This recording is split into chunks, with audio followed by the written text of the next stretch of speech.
guys, we're at the Xplorer shop today. Going to whip up a pattern that's been working quite consistently on the rivers for Scalys this season. It's been a cracker of a season so far. A little fly I've made up called the Fire Butt. It's a jig pattern. No further ado, let's get cracking on this. Materials you're going to need: Partridge wide gape size 18 jig hook, a tungsten slotted beads around about 3mm, but you can obviously play around with sizes depending on the flow of your rivers. Ultra Thread in fluorescent fire orange, Ultra Thread in dark brown, 70 denier in both. The rib is ultra wire in size small, gold. That also can be varied. You can use silvers and coppers. The tail, you can either use Coq de Leon fibers or a dry fly hackle. It works very well as well. The collar is made up of SLF Prism and Hares ear, and as well as some CDC in Natural Dun. Right, let's get cracking. Insert your hook in your tungsten slotted bead. This is 3mm, no 18. Small hack just to keep your bead in place when you start off is just take your waterproof super glue, put a small dab just behind the eye and push your bead and just hold it in place for a few seconds.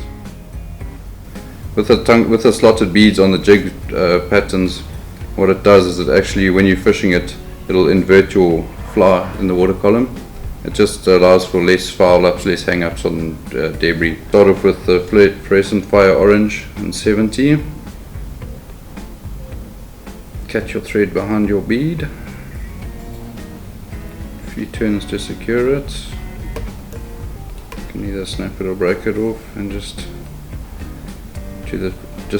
stop it just as the hook shank starts to bend.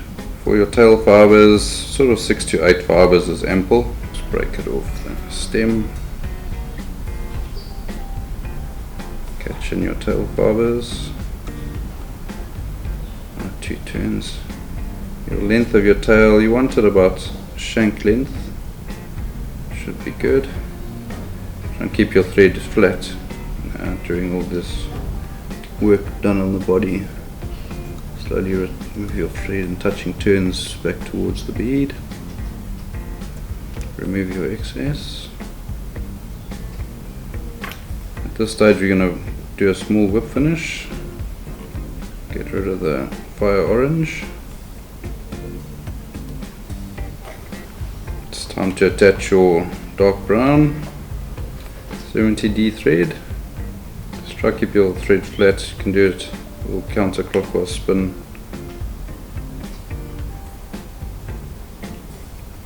Moving back down towards the tail.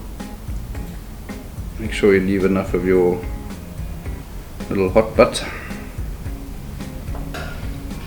Attach your ultra wire gold in size small. What I found is the easiest way is just to put your wire, the tip of your wire into the slot of the bead. It will hold it in place.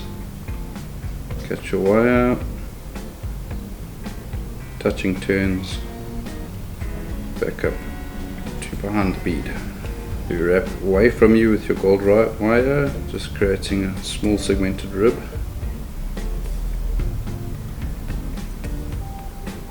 2 or 3 turns is ample. Catch your wire behind your bead. Helicopter your wire off. Don't cut your wire. The wire is going to damage your scissors, and also just creates a sharp point that your thread can get snagged and break off on. Your balloon flow finish now.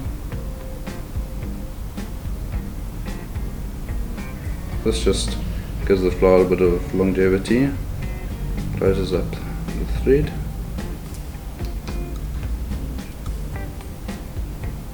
Next step is just to add a little bit of the SLF Prism and Hares ear. At this stage less is more behind the bead.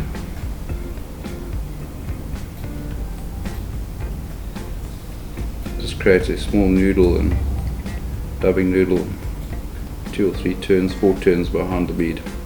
With your CDC, Just you want to preen your fibers sort of 90 degrees towards the stem, put it in your little clamp and cut and remove your fibers as close to the stem as possible.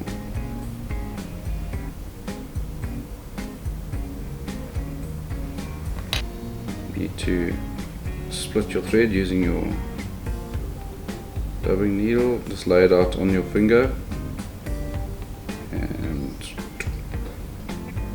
insert your CDC fibers. Spin up your thread.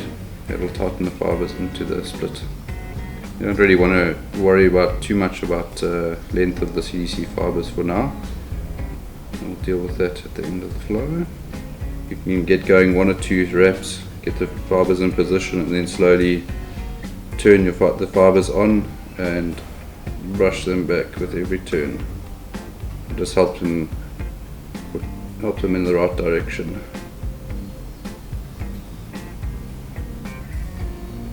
Final step is just to take some more Hares here, SLF dub, just a tiny amount. This just helps keep the fibers, the CDC fibers, facing back. Gives the fly a good profile. And small dab of waterproof super glue. 2 or 3 turns of that. It'll secure that with a little 2-turn whip finish.